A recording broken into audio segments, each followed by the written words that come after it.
Oi pessoal, tudo bem? No episódio de hoje, eu e o Caio estamos no segundo dia aqui de preparação para a nossa expedição NRF. Hoje tem o que a gente fez aqui na Ilha de Manhattan de curadoria de lojas e falar um pouquinho do que a gente viu. Se liga aí porque o episódio tá muito bacana.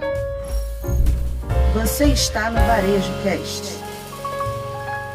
E aí, Caio, beleza? Beleza, Fred. E aí, como é que tá? Tudo bacana, segundo dia de expedição, né, ontem, e foi muito legal, né, Caio? Pra quem acompanha a gente no primeiro episódio, quem não acompanhou, vale acompanhar aqui o episódio que foi muito bacana. No primeiro episódio a gente esteve aqui andando um pouco pelo Brooklyn, né, que é um bairro, a gente olhou muito a questão de local, que a gente agora foi desbravar um pouco a ilha de Manhattan, né, a principal área aqui com o pessoal que vem pra Nova York, o pessoal que vem pra turismo em Nova York, e aqui a gente teve alguns retratos bem interessantes pro varejo aqui, né, além do que nós vamos trazer ainda sobre as lojas e tudo mais, mas um papel do que tá acontecendo com o mercado de varejo aqui, bem interessante, né? Duas coisas recorrentes, né, Caio, que a gente viu e foi interessante, a gente dialogou muito sobre isso. Vamos falar do primeiro ponto em relação ao que a gente viu em alguma das grandes lojas por aqui, seja loja de departamento, seja rede de supermercados ou o próprio varejo. A gente estava conversando um pouquinho sobre essa questão que é fundamental e que começou aí a acontecer durante a pandemia e que parece Exato. que perdura, né, Caio? Que nós estamos falando de abastecimento, correto? Isso. Exatamente. Então, se você pegasse aqui uma CVS, que é uma Walgreens, que são as grandes redes de farmácia, uma Macy's, então a Best Buy, que você chegava, você tinha, além do sortimento, ou seja, além da quantidade de itens diferenciados, o volume desses itens expostos, né? E isso mudou drasticamente. A gente vê bastante ruptura, um cenário bem caótico, né? O ano passado, em janeiro, durante a onda da Omicron, foi feio o desabastecimento, tava bem complicado, mas a gente percebe que esse ano as coisas não estão ainda bem resolvidas. Então o varejo não voltou a todo o abastecimento, não sei ainda identificar, aqui eles estão passando por uma crise de inflação bem discutida, né, toda uma questão em cima disso, não sei se é uma questão de inflação, uma questão ainda de reflexo, o que está acontecendo ainda a gente não conseguiu identificar, mas o fato é, sim, tem muito desabastecimento em loja, bem diferente dos anos anteriores, com certeza. E a gente poderia até dizer assim, vocês estão visitando lojas físicas e durante a pandemia teve todo aquele boom do digital em todos os segmentos, né, mesmo aqueles segmentos que tinham, assim, um percentual muito pequeno de participação, né, no totalização de vendas no digital, mas o que a gente percebe, na verdade, tendo até dados, né, Caio, que depois que acabou a pandemia se arrefeceu, na verdade houve uma queda do digital e um aumento da presença nas lojas físicas. Exato. Se a gente pensa por esse lado, esse desabastecimento pode ser por isso, ou seja, os estoques não estavam preparados, né, para essa volta. Eu tenho sentido que isso não é só nas lojas físicas, eu te falei sobre a experiência que eu tive 2 vezes tentando comprar online, eu dizia que tinha um produto e depois a venda foi cancelada por não ter o produto. Ou seja, não era nem o estoque real, né? Era só um estoque que estava lá fictício e aí na hora de entregar para o cliente teve problema, com certeza. E isso foi ontem, né? Em 2 casos, 2 empresas diferentes. Mas tem uma coisa que me impactou, alguns fizeram isso bem, outros não. Que é, quando eu tenho ruptura de estoque, eu tenho espaços vazios nas gôndolas. E o que a gente percebeu é que isso impactou na percepção que a gente tem daquele negócio, né? Exatamente.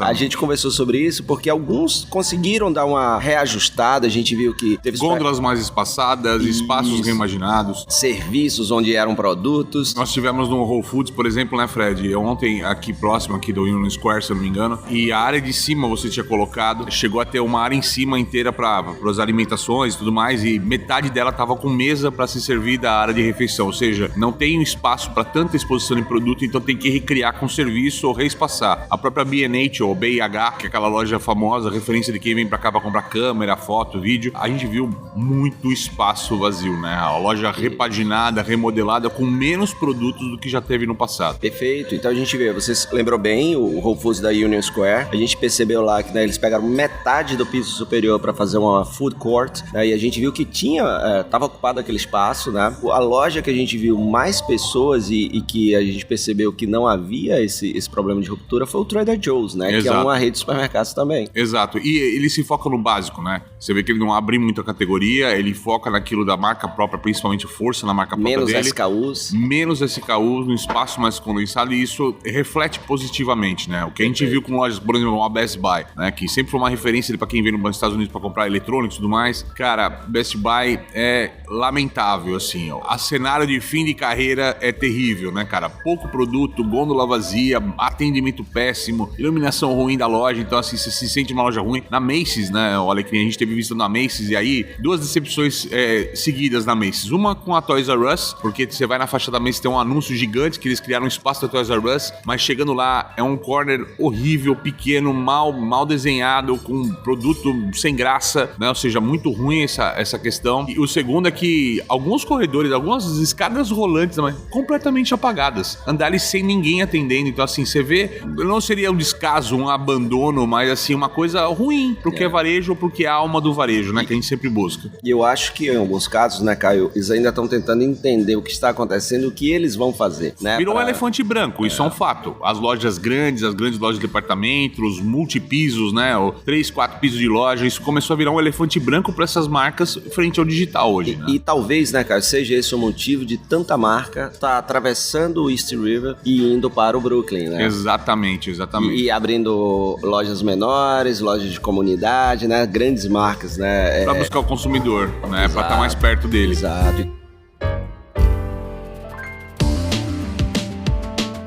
E eu acho que aí a gente emenda aqui, olha, Alecrim, com o segundo problema que a gente viu identificado, né? Quanto maior a rede, a gente vê mais o impacto desse cenário de marketplace, de compra digital, né? Afetando o negócio do cara. Então, quando você vê uma Best Buy ou uma B&H com pouco produto, é porque o cara que hoje tá precisando comprar um cabo USB ou uma lente para câmera, ele não precisa vir até a loja aqui, ele não precisa entrar no site da... O marketplace oferece N possibilidades para esse cara comprar por mais barato e tudo mais. Então, com entrega no mesmo dia. Exatamente. Se o produto ele tá comoditizado, a entrega é comoditizada, realmente assim, as pessoas acabam indo pro canal digital, e isso no sentido da loja física impacta fortemente. A gente tá vendo forte impacto dessa transformação pós-pandemia de uma maneira infelizmente negativa pro varejo de rua daqui, que vai ter que se reinventar. Isso é um fato. E aí, para terminar esse nosso segundo assunto, Caio, as lojas que a gente percebeu, além do Trader Joe's, que consegue manter o fluxo, né, pelo menos do que a gente viu, inclusive comparando com Target, comparando com Whole Foods, né, com outros que operam no mesmo segmento, são aqueles que entendem e conseguiram migrar muito rápido o modelo de loja para algo que vai além do que é vender produto, do que ter produto em gôndola, né? Perfeito. Então a gente tem aí a House of Schofields, a gente tem a Neighborhood Goods, outras marcas que a própria Camp.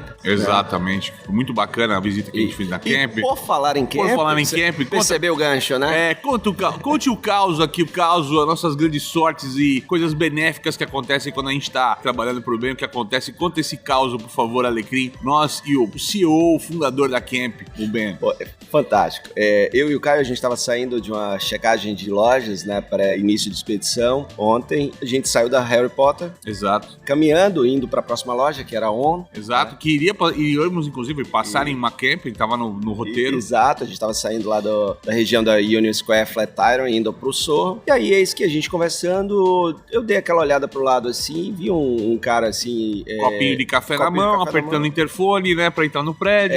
Fone de ouvido, falando no celular com alguém. Aí eu olhei de novo. Aí eu falei, Caio, ali é o fundador da Camp, o Ben Kaufman. Aí o Caio disse, cara, eu não lembro dele. Eu falei, pô, já tive com vários eventos com ele e tal. Eu acho que é ele. Aí... Vamos buscar, meu espírito Hunter já catou o telefone em 2 segundos. Tínhamos a imagem de Ben Kaufman como fundador da Camp no celular. Tínhamos a imagem? Tínhamos a imagem. E aí, em posse dessa imagem, por favor. De posse dessa imagem, o meu amigo Caio, né? A gente tem uma complementaridade bacana, é que eu sou bom de pesquisar, ele também mas a gente dividiu essa tarefa assim. Ele tá pondo o dedo pra falar que eu sou o cara de pau da dupla, tá? É isso aí. Eu reconheci, mas eu não tenho toda essa... malemolência. Essa cara de pau. E aí o Caio simplesmente pegou o celular com a foto que ele tinha pesquisado, chegou e abordou, porque ali foi uma abordagem. Uma abordagem, cara. E chegou pro Ben Kaufman e disse, vem cá, com licença, você é esse aqui, e colocou o celular na cara dele. Cara do cara. O cara deve ter pensado assim, pronto, agora você é sequestro, acabou. Chega 2 caras de sobretudo, careca, me abordando no meio da rua, é você esse cara aqui, meu, acabou. Pronto. Mas aí o cara, sim, sou eu. E aí o Caio e eu, a gente começou a falar o quanto a gente era fã, que a gente já tinha estado com ele em alguns eventos e tal. E aí, do nada, né, Caio, ele chegou e disse assim, vem cá, vocês têm um tempo? Aí a gente, claro. Então ele atravessou a rua e foi com a gente, abriu a loja antes da loja estar aberta, a gente estava, né, antes das 10 horas lá na região, apresentou a gente pro time e fez uma experiência com a gente. fez a gente participar de uma experiência nova que eles têm na loja, com a experiência com aquele filme Encanto da Disney. Que é uma parceria oficial com a Disney, né? Tal, com ingressos, né? Tem que pagar o ingresso, inclusive, na loja. E isso é legal, que você entra na loja como um turista, um consumidor tradicional, você não enxerga essa experiência. Então é esse o papo da Camp, né? De entregar mistérios, magias, né? Então ter o papo do brincar diferente. Então a proposta deles é muito boa, né? E essa experiência ficou marcada aqui como um caos muito interessante. Muito bom, né? Aquelas coincidências boas que a vida nos traz, e o cara é muito gente boa, e acabou que ele apresentou à loja esse conceito dessa parceria com a Disney. Imagina, você tá lá e ser apresentado pelo próprio fundador do negócio, né? O Ben Kaufman. Então, e aí a gente vê, né? Como o time é reflexo do líder, né? Aquele clichêzão que a gente ouve do mundo corporativo, mas faz todo sentido, a turma é um reflexo dele, a forma como ele interage com a turma, muito bacana. Então, Caio, esse foi o nosso segundo episódio. Segundo sobre dia. O segundo dia, é nosso terceiro dia aqui, mas é o segundo episódio. E hoje a gente está saindo para o nosso... A expedição começa, o grupo chegou, estamos aqui com 20 pessoas. Agora é a prática. 10 empresários do Rio Grande do Norte, 10 empresários do Paraná, em parceria aí com os Sebrais dos respectivos estados, a turma querida e competente do Sebrae Rio Grande do Norte, a turma querida e competente do Sebrae Paraná. Se você está gostando da nossa cobertura aqui, da nossa expedição GPS NRF, então clica aí para seguir o Varejo Cast, deixa seu comentário, compartilha com a gente que vai ser beneficiado com esse conteúdo e, claro, acompanha a gente nas redes sociais aí no descritivo, tem tudo, né, nossas redes sociais, a minha do Caio, porque também tem foto lá, tem, por exemplo, a foto com o Ben Kaufman, tá lá no meu Instagram do Caio, nossa foto 10 anos atrás. 2013 e 2023, primeira vez que eu pisei aqui em Nova York com o NRF, encontrei logo esse cara, primeira pessoa, o ser humano que eu conversei foi aqui em Nova York, foi Fred Alecrim, olha só que coincidência. E a gente se encontrou aonde? Num lugar muito fácil, né? Muito fácil, no meio da Times Square, e agora 10 anos depois nós estamos na parceria aqui, muito boa. Bacana, então é isso, fechamos aqui o segundo episódio e amanhã tem mais, fica ligado aí na nossa expedição GPS. Bora que tá só começando, pessoal. NRF, valeu. Você ouviu o Varejo Cast.